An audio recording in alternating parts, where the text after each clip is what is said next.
Hi guys, welcome back to a new episode of Quick Guide. Today in this video, I'm going to show you how you can log out of your Tubize account. Keep watching the video till the end. To log out of your Tubize account, firstly go ahead and open up your Google search.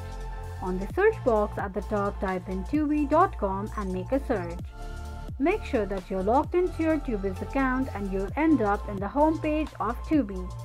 Now, to log out of your Tubize account, tap on three lines at the top left corner of the screen.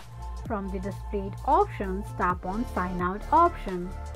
It will sign you out of your Tubize account in no time.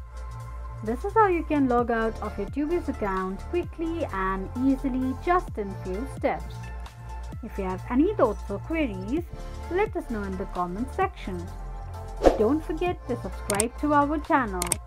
Also press the notification bell icon so that YouTube will notify you whenever we post a new video. I hope this video was helpful to you.